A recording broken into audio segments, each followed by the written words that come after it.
Avec sa verve habituelle, Chesterton dénonce le réformisme moderne en comparant les institutions à une barrière.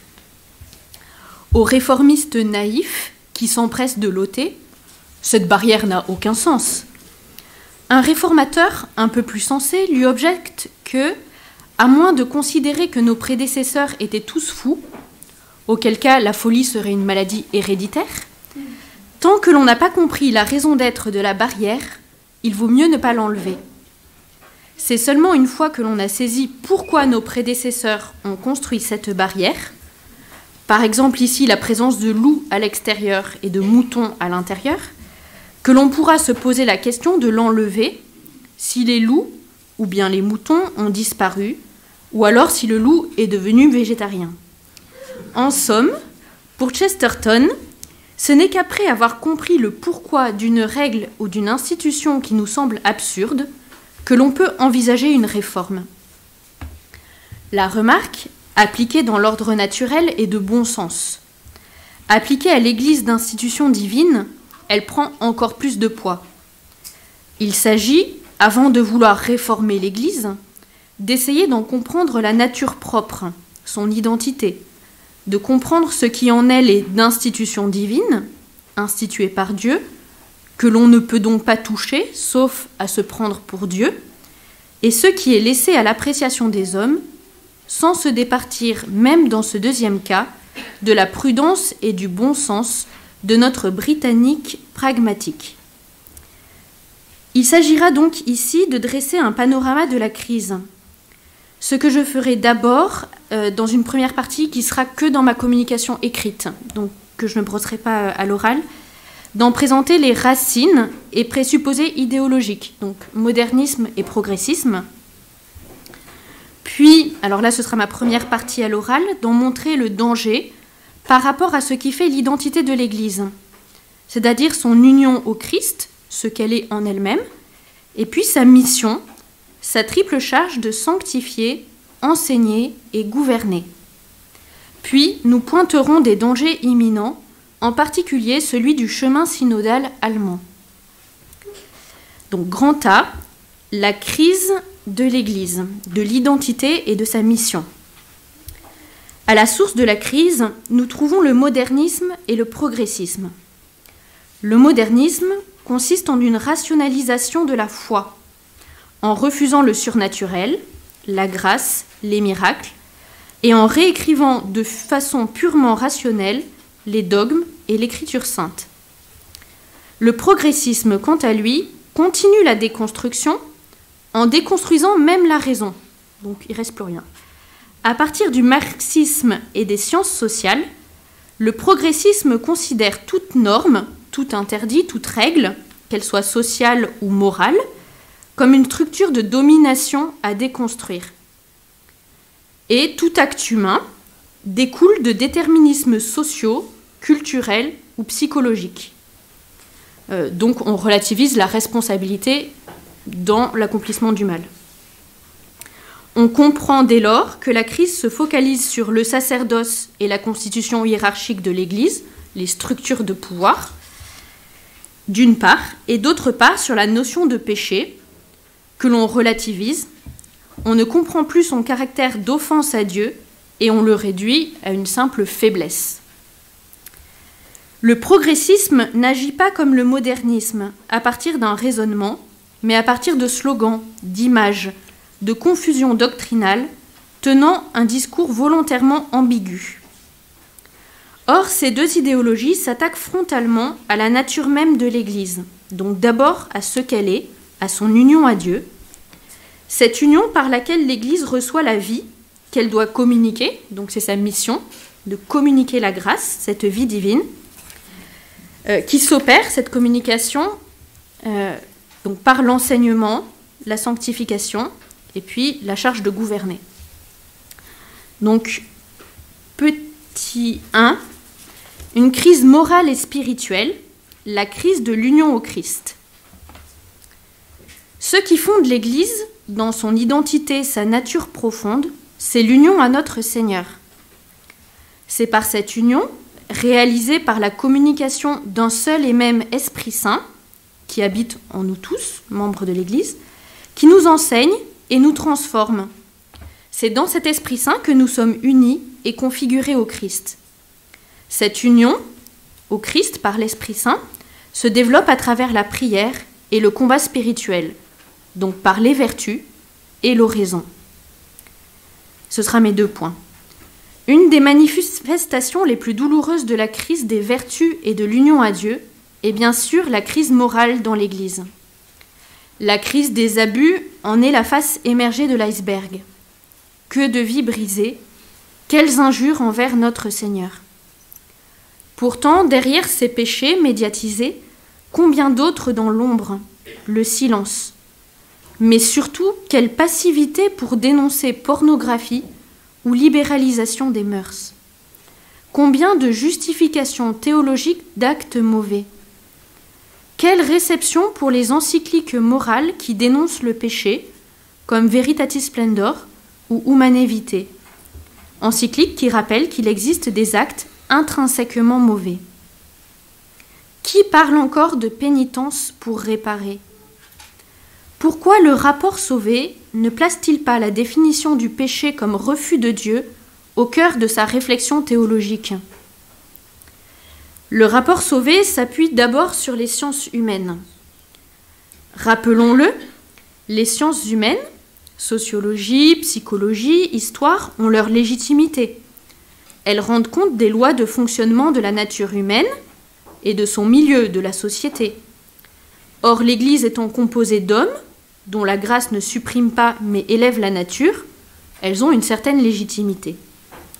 Mais, comme le dit justement Pierre Manant, donc un universitaire français qui a critiqué à raison le rapport Sauvé, il rappelle que les sciences humaines sont aptes à proposer des changements dans l'Église, au niveau de son fonctionnement humain, des règles qui sont laissées à notre appréciation, mais pas de changer l'Église telle qu'elle a été instituée par le Christ, qui ne nous appartient pas, mais appartient à Dieu. C'est intéressant parce que nous avons là une première caractéristique du progressisme. Au lieu de partir de la foi, de l'Écriture sainte, de la révélation, on part des sciences humaines, donc de la sociologie, de la psychologie, de l'histoire. On les met en premier. Or, le problème ne vient pas de la structure de l'Église, mais de son détournement, du péché, de son dévoiement. Deuxième point, la crise de la prière. L'Eucharistie est souvent banalisée. L'adoration du Saint-Sacrement, les gestes d'adoration sont considérés parfois comme inutiles. Ce qui fait le centre de la vie d'un chrétien est devenu accessoire au profit de sujets plus concrets, voire politiques. En somme, Jésus n'intéresse pas. Ce qui intéresse, c'est l'écologie, la politique. On ne contemple plus pour se laisser transformer. On transforme pour se contempler dans ce que l'on a transformé. Et Dieu devient accessoire. Or, Dieu nous parle de 2 façons complémentaires. Par l'enseignement du Christ et des apôtres, transmis par l'Écriture sainte et la tradition, et par l'Esprit Saint, dans nos cœurs, qui nous enseigne et nous transforme de l'intérieur. Mais il est très important de comprendre que la disponibilité au souffle du Saint-Esprit, une telle disponibilité qui contredirait les enseignements de la révélation, ne peut pas être authentique. En gros, si on est obligé de réécrire l'enseignement de l'Église pour le mettre en conformité avec nos aspirations intérieures censées nous venir de l'Esprit Saint, c'est qu'il y a un problème. La révélation vient confirmer, baliser notre vie spirituelle, dans laquelle le Saint-Esprit, maître intérieur, continue de nous toucher, de nous enseigner et par là de nous transformer.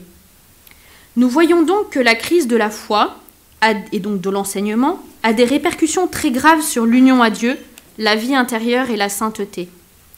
Si l'on ne prie plus, si l'on n'adore plus, si l'on ne redonne pas le primat à la vie intérieure, alors comment se laisser enseigner et transformer en vérité par le Maître intérieur? L'Église, dans sa nature même, se voit défigurée, jusque dans ses diverses missions, par lesquelles elle communique cette vie du Christ dans les âmes par la grâce.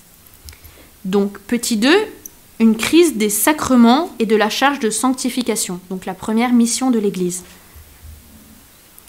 La première tâche de l'Église est de sanctifier les fidèles, de leur donner la grâce qui vivifie et transforme, notamment par les sacrements.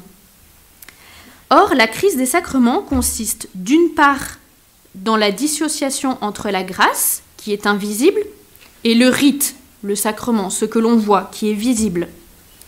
Puis, en deuxième lieu, dans la confusion entre nature et grâce. Cette crise des sacrements est d'abord une crise de la pratique, liée à cette dissociation du rite visible et de la grâce invisible. Confessionnaux déserts, chute de l'assistance dominicale, abus liturgiques. Lorsque l'on proclame que la grâce ne passe plus par des rites, des actes de religion, des sacrements, des médiations humaines, on détruit en même temps le rite visible et la grâce invisible qui était communiquée par le rite. Par exemple, combien ont entendu dire que la messe n'était pas indispensable, que la confession pouvait se faire à Dieu dans leur cœur, et depuis ont perdu la foi. On dissocie la dimension visible de l'Église et le don invisible de la grâce. On voit par exemple de plus en plus se développer de façon anarchique des assemblées dominicales sans prêtre qui tendent à remplacer l'Eucharistie, ce qui prouve que l'on n'a rien compris à ce qu'était le saint sacrifice de la messe. D'ailleurs, se développent en théologie des affirmations ambiguës et erronées, consistant à assimiler la manifestation de Dieu créateur, donc la manifestation de Dieu telle qu'il se manifeste dans la nature ou dans les autres religions, à la révélation ou à la communication de la grâce par les sacrements. La confusion est grave, car elle conduit à assimiler le signe naturel, donc la création, la nature, d'une part, et la révélation et le salut dans le Christ, qui offre la grâce surnaturelle, d'autre part. Récemment, le document de travail du synode amazonien, qui a eu lieu il y a quelques années, n'aurait-il pas émis des affirmations extrêmement ambiguës et confuses à ce sujet ? Or, cette confusion entre nature et grâce conduit à un retour déguisé sous des formes postmodernes au modernisme. La grâce, finalement, n'est plus que le sommet des capacités naturelles de l'homme et de la nature. Le risque, à terme, est de refuser à l'Église catholique le statut de seule dispensatrice du salut, pour reconnaître la médiation d'autres traditions religieuses. C'est-à-dire, vous pouvez être sauvé par le bouddhisme, par l'islam, aussi bien que par le catholicisme ou le christianisme. Cette position a pourtant été condamnée fermement par le texte Dominus Iesus de la Congrégation pour la doctrine de la foi, présidée par le cardinal Ratzinger. Le Christ et son Église sont les seuls médiateurs du salut. On ne peut pas accepter, au nom du dialogue, de taire notre foi en Dieu Trinité, pour adopter le dénominateur commun de l'être suprême, comme on pouvait le lire dans ce même document de travail du synode amazonien. Les non-chrétiens de bonne foi ne seront pas sauvés pour avoir été de bons musulmans ou de bons bouddhistes, mais parce que, dans leur conscience, ils auront obéi au Christ, seul rédempteur de l'homme, et par là seront mystérieusement unis à l'unique Église de façon invisible. Donc, petit 3, une crise de la charge d'enseignement, la peur d'appeler le péché par son nom. La sanctification s'accompagne de l'enseignement de la droite doctrine. C'est la deuxième tâche de l'Église. Le progressisme, contrairement au modernisme, a plutôt délaissé le terrain du dogme pour se focaliser sur les questions morales. À ce propos, nous avons déjà évoqué l'éclipse de la responsabilité morale au profit du déterminisme des structures sociales ou mentales. La responsabilité personnelle est atténuée, tandis que l'offense à Dieu est devenue inintelligible. Le péché n'est d'ailleurs accepté dans bon nombre de prédications ou de publications catholiques qu'en fonction de ses conséquences sur l'autre. Le péché ne serait pas d'abord mauvais en lui-même, mais dans ses conséquences. Si je fais du mal à l'autre, alors c'est pas bien. Quelques recommandations du rapport Sauvé sur les abus sont pour le moins ambiguës, c'est le moins qu'on puisse dire, sur ce point. Nous ne pouvons ici développer la crise de la théologie dans ses principes et dans la fidélité au magistère continu de l'Église. À cette crise de la théologie s'ajoute une certaine crainte de heurter l'opinion majoritaire, qui conduit à une sorte d'uniformisation de la pensée et des prises de position. L'exemple le plus frappant reste le positionnement par rapport au rapport Sauvé. Tous, bien sûr, partagent la profonde horreur pour les actes mis en lumière. Il est pourtant devenu fort difficile de s'exprimer paisiblement sur la méthode et les conclusions du rapport. Toute critique semble être taboue et taxée de mépris pour les victimes. En témoignent des critiques dont ont été la cible les membres de l'Académie catholique, qui avaient fait un texte justement critiquant ce rapport, et c'était des universités qui n'étaient guère suspects d'extrémisme. Écouter la souffrance des victimes ne doit pourtant pas empêcher un débat serein et dépassionné sur les causes et les solutions à la crise. Donc petit 4, une crise de la hiérarchie et de la charge de juridiction, de gouvernement. Confusion de la grâce baptismale et du charisme du sacerdoce ministériel. Ces deux missions de sanctification et d'enseignement ne peuvent pas être séparées de la charge de gouvernement qui traduit la nature hiérarchique de l'Église. Car Dieu a voulu que la grâce soit donnée par la hiérarchie. Face au scandale commis, on se trompe en pointant du doigt la nature même de l'Église hiérarchique. Ce qu'il faut, c'est pointer son détournement, les péchés personnels de ses ministres et leurs causes. Au-delà de la question des abus, le problème vient de la centralité du Christ dans la vie de ses prêtres et de ses fidèles, ceux que la remise en cause du célibat sacerdotal vise à atténuer. De plus, quand certains prêtres, qui ont pourtant renoncé à l'engagement temporel et politique, consacrent temps, études, travaux théologiques ou homélies à des considérations sociales ou politiques au détriment de l'intelligence des mystères de la foi, ceux-ci prennent la place des laïcs, à qui incombe la tâche de s'engager pour les réalités temporelles. Et, en même temps, des laïcs réclament à pouvoir eux aussi distribuer les sacrements, dans lesquels certains ne croient plus, ou à obtenir des places dans la hiérarchie. Un article récent d'un évêque considère que l'arrivée des bergers à la grotte avant les rois mages manifeste que le Christ supprime les hiérarchies. Cette affirmation résulte d'une confusion dommageable entre l'ordre de la grâce qui sanctifie, la grâce du baptême, et l'ordre du charisme, donc du sacerdoce ministériel, donc du sacerdoce hiérarchique, qui est un don.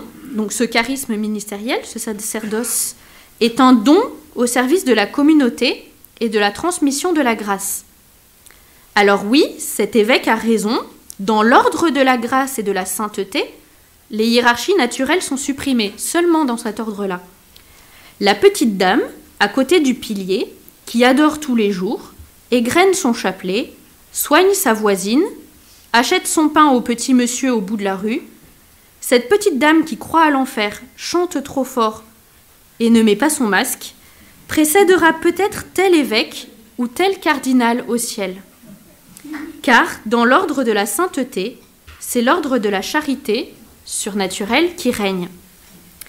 Mais le primat de cet ordre de la charité, donc dans l'ordre de la sainteté, n'exclut pas qu'il existe l'ordre de la hiérarchie dans la société et dans l'Église.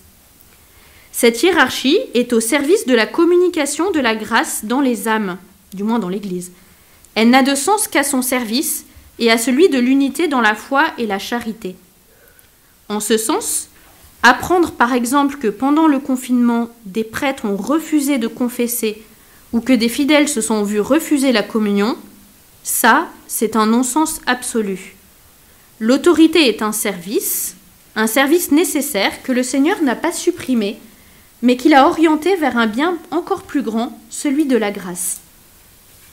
Je ne peux que vous conseiller de relire les dialogues de Sainte Catherine de Sienne, dans lesquels Dieu le Père décrit sans complaisance les péchés immondes des clercs, tout en rappelant à la sainte que malgré ces défigurations, qui, rappelons-le, doivent être non seulement condamnées, mais punies et autant que possible éradiquées, le sacerdoce doit rester l'objet d'un grand respect, justement à cause de la grandeur de la grâce qu'il communique.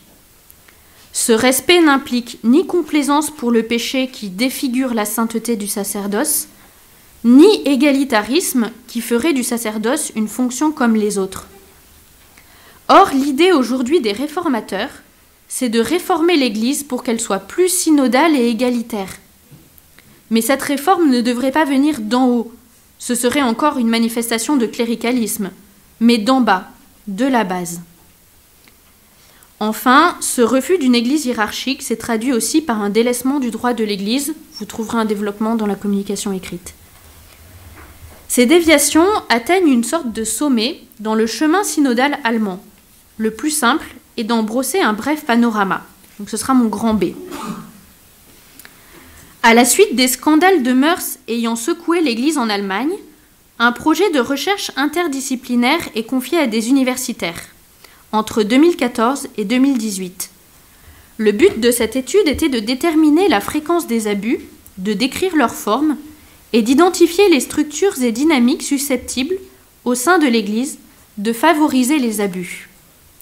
L'étude pointe non seulement le cléricalisme comme forme déviée d'exercice du pouvoir, mais recommande aussi la réforme de la structure même de l'Église qui favoriserait, à cause de ses caractères spécifiques, des tendances à risque, selon eux.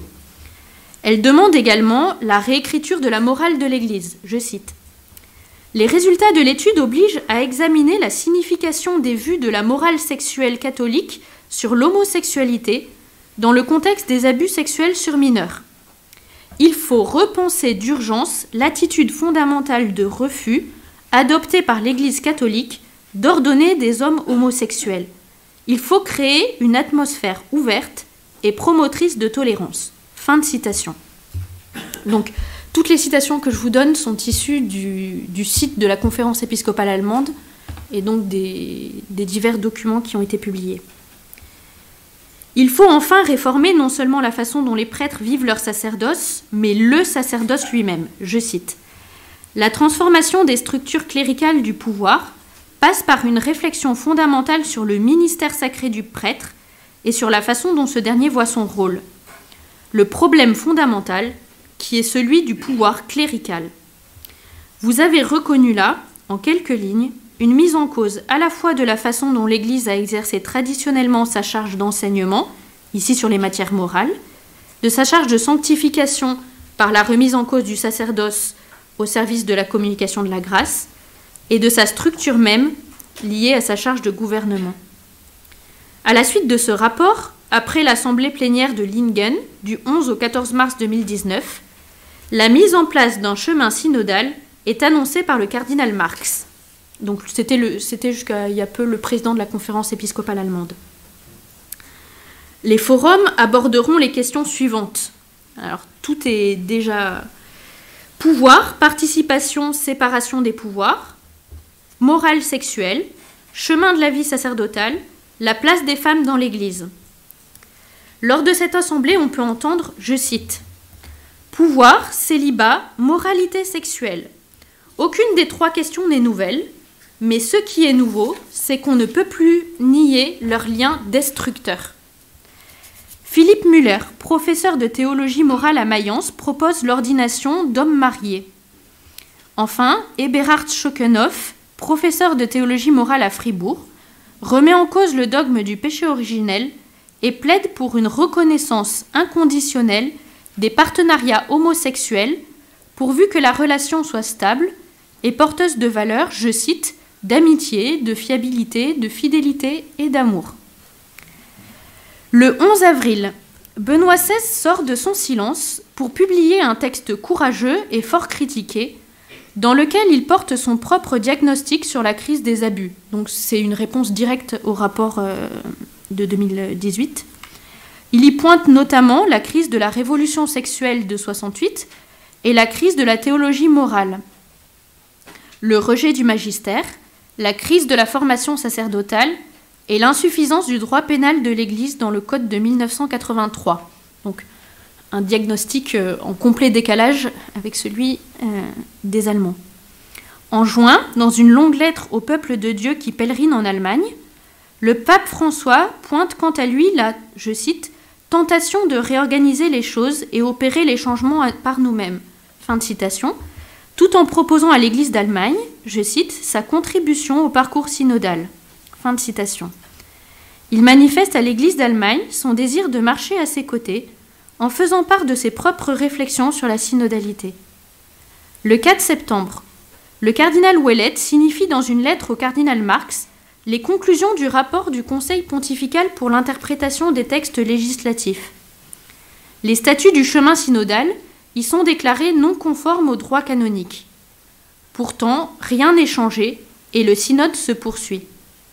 2 ans plus tard, en 2021, le responsum de la Congrégation pour la doctrine de la foi, refusant la bénédiction des unions de personnes de même sexe, déclenche un véritable tollé chez plusieurs évêques allemands, chez beaucoup d'évêques allemands, soutenus par une base militante, et se voit opposer une fin de non-recevoir.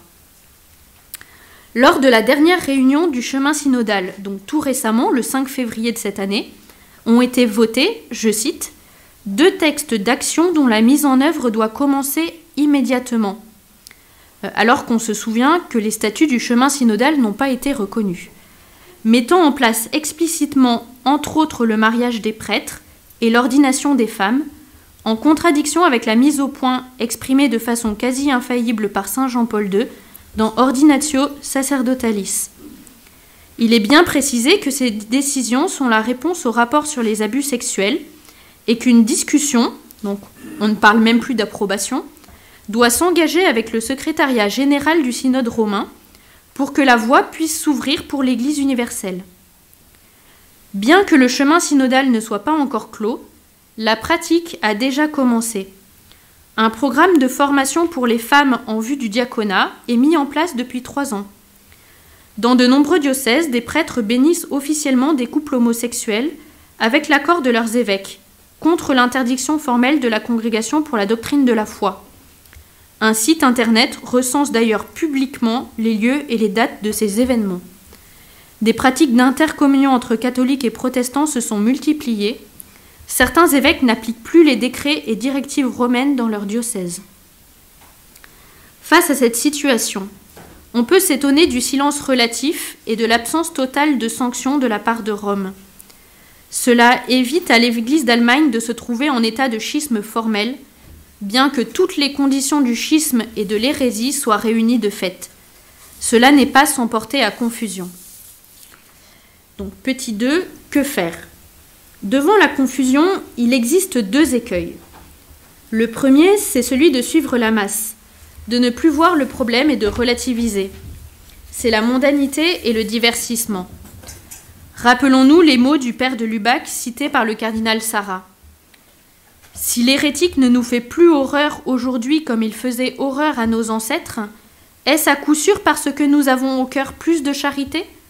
Ou ne serait-ce pas, peut-être trop souvent, sans que nous osions le dire, que l'objet du litige, à savoir la substance même de la foi, ne nous intéresse plus ?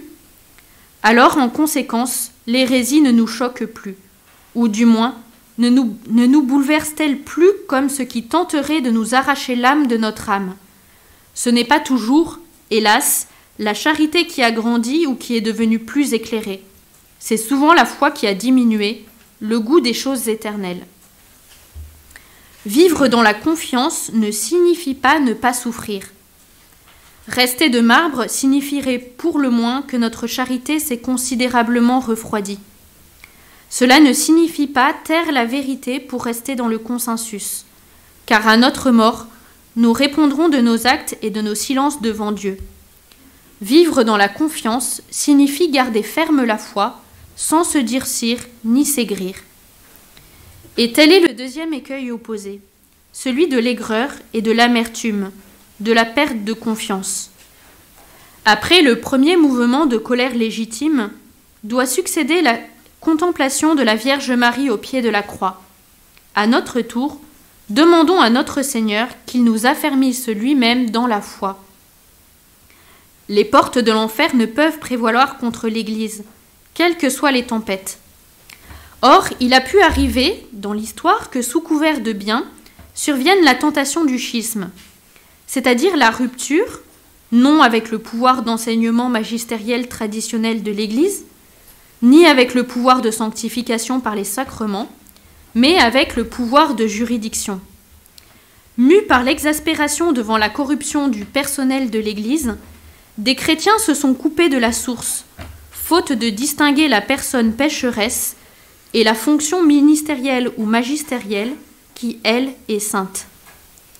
Il suffit de rappeler l'écœurement des donatistes devant la lâcheté et le laisser-aller du clergé de l'époque de saint Augustin, ou la tentation des franciscains du XIVe siècle, ou de Savonarola, d'aspirer à une église spirituelle, déconnectée de l'église institutionnelle, d'opposer le Saint-Esprit et la hiérarchie. Ce courant n'est pas allé sans influencer Luther, qui, victime de son orgueil, mais aussi de sa lucidité sur les maux de son époque, a préféré se séparer de l'église visible au profit d'une église de la grâce invisible. Le schisme de la petite église est lui aussi instructif. Après avoir résisté courageusement pendant la Révolution, une petite portion de l'Église française a été exaspérée de voir, au moment du Concordat, par souci de pacification, une grande partie des évêques, notamment d'évêques réfractaires, déposés par le Saint-Siège au profit d'évêques plus consensuels.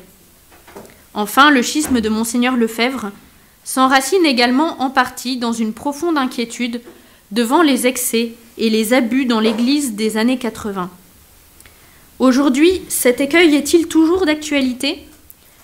Il me semble que oui. En témoigne cet appel du cardinal Sarrat, adressé aux catholiques déstabilisés par la crise. Je cite. « Que faire alors ? Il ne s'agit pas de s'organiser et de mettre en œuvre des stratégies. Comment croire que par nous-mêmes, nous pourrions améliorer les choses ? Ce serait entrer encore dans l'illusion mortifère de Judas. Face au déferlement des péchés dans les rangs de l'Église, nous sommes tentés de vouloir purifier l'Église par nos propres forces. Ce serait une erreur. Que ferions-nous ? Un parti ? Un courant ? Telle est la tentation la plus grave, les oripeaux de la division. Sous prétexte de faire le bien, on se divise, on critique, on se déchire, et le démon ricane. Il a réussi à tenter les bons sous l'apparence du bien. Nous ne réformons pas l'Église par la division et par la haine, nous réformons l'Église en commençant par nous changer nous-mêmes. Et il dit ailleurs, nous commençons la réforme en nous mettant à genoux. Concluons. Lors de la tempête apaisée, ce que notre Seigneur a reproché aux apôtres, c'est de regarder les vagues au lieu de le regarder lui, le maître du monde et de l'histoire. Écoutons encore le cardinal Sarrat. « Chers amis, vous voulez relever l'Église ? Mettez-vous à genoux, c'est le seul moyen. Si vous procédez autrement, ce que vous ferez ne sera pas de Dieu. Seul Dieu peut nous sauver. Il ne le fera que si nous prions. » Dans le même esprit, réécoutons pour terminer ces paroles que le pape Benoît XVI nous a laissées en héritage lors de sa dernière audience. « J'ai toujours su que dans cette barque, donc la barque de l'Église, il y a le Seigneur. Et j'ai toujours su que la barque de l'Église n'est pas la mienne, n'est pas la nôtre, mais est la sienne. Et le Seigneur ne la laisse pas couler.